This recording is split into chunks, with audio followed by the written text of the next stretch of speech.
이번 코드는 나머지 연산을 해보는 코드였어요. 나머지 연산은 우리가 익숙하지가 않아요. 엑셀에서는 A 모드 B라고 하고요. 뭐 순서도에서도 모드라고 쓸 수도 있고, 이렇게 특수 문자인 모듈러스를 쓸 수도 있어요. 여러분들 키보드 Shift 누른 상태에서 숫자 5를 누르면 이렇게 모듈러스라는 연산자가 들어가고요. 이 모듈러스는 지금 알려드린 바와 같이 나머지를 알려줘요. 즉, 그러니까 A 모드 B 하게 되면 A를 B로 나눈 나머지가 나와요. 나머지.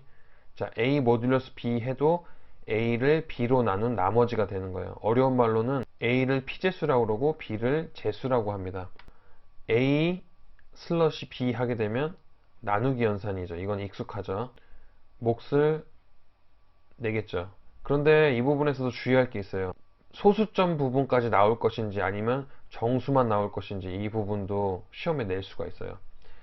인트형인 경우에는 정수만 나와요.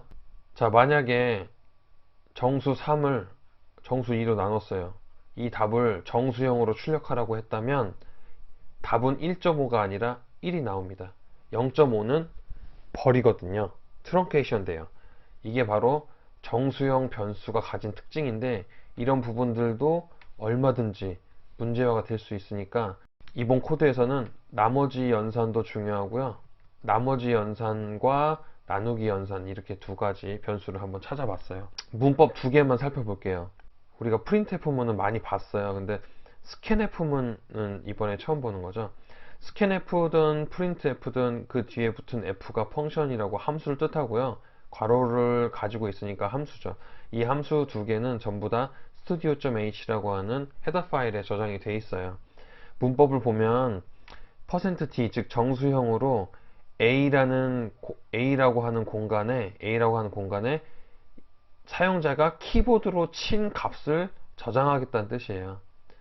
자, 그래서 A라는 값이 미지수가 된 거죠. 여러분들이 키보드로 집어넣는 값이 바로 A 값이 되는 거예요. 아직 결정되지 않은 값이죠. 자, A라는 값을 받았잖아요. 이 A라는 값을 받았는데 그 다음 문법이 바로 if else 문이에요. if는 만약에 A라는 값을 2로 나눈 나머지가 0이라면 이라고 되어 있어요.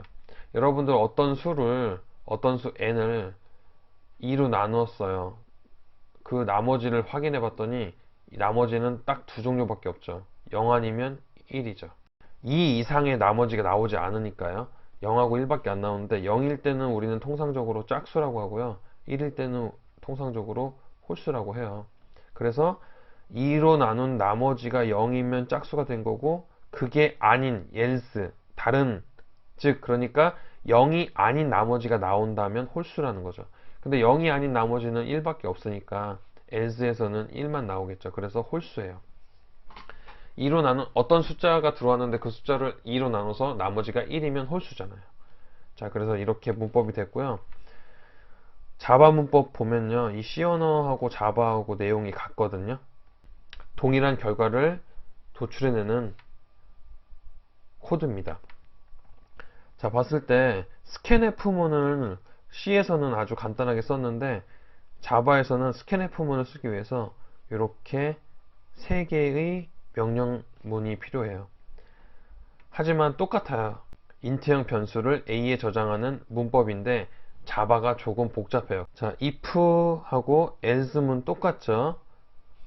그런데 다만 printf인지 아니면 system.out.println인 것인지 문법만 조금 다르고요. 똑같아요. 자, 그럼 우리가 예측 가능한 변화를 한번 찾아볼게요.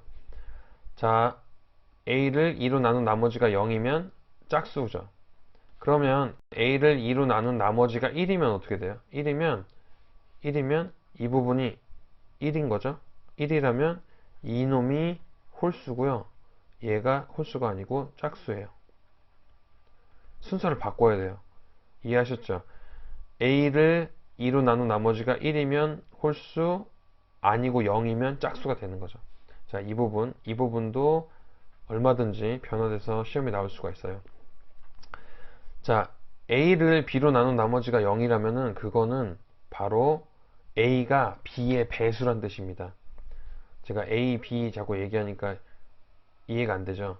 만약에 A라는 수가 들어왔는데 이 수를 7이라는 수로 나눠서 나머지가 만약에 0이라면 어떻게 되는 거예요?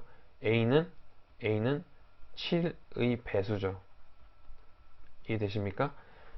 자, 그런데 뭐 지금은 못 알아들으셔도 되는데 배수인 것을 두 번 if문을 통하면 공배수도 돼요. 공배수. 나중에 공배수 수업을 해드릴게요. 자, 이 부분은 A를 2로 나눴는데 0이 아니다 라는 얘기는 나누어 떨어지지 않았다는 얘기죠. 그럼 반대로 A를 2로 나눈 나머지를 봤는데 0이라면, 즉 이렇게 된다면 나누어 떨어졌다는 얘기죠. 이 부분도 나누어 떨어졌다는 얘기고 A가 B로 나누어 떨어졌다는 얘기예요. 이해되셨죠? 만약에 이 부분에 A, 모듈러스, 2, 등호, 0 이런 식으로 집어넣잖아요. 이 if문 안에, if 이 부분 안에. 그러면 이거 오류 납니다. 그냥 참고해 주세요. 자, C 언어의 scanf와 자바의 스캐너 클래스를 쓰는 문법이 다르다는 거 한번 잘 봐주시기 바랍니다. 자, 이 코드에서 다시 한번 정리해보면 이 코드에서는 만약에 라는 if 그리고 else문 확인하셔야 되고, 알고리즘적으로는 어떤 숫자를 2로 나눈 나머지를 봤을 때 짝수 홀수 혹은 홀수 짝수를 구분할 수 있다라는 알고리즘을 가지고 문제를 낸 것이에요. 이런 변화들을 여러분들 확인해 보시고, 나머지 연산 혹은 몫을 가지고 연산하는 것들, 몫일 때 소수점을 표현할 것인지 말 것인지 데이터형에 따라 다르다는 거, 이런 점들 확인해 주시고요. 2로 나눴을 때 짝수 홀수만 구분해내는 것이 아니라 나누어 떨어졌을 때 배수까지 구분해낼 수 있다는 거, 이런 점들도 얼마든지 문제 낼 수 있으니까 잘 확인해 주시기 바랍니다.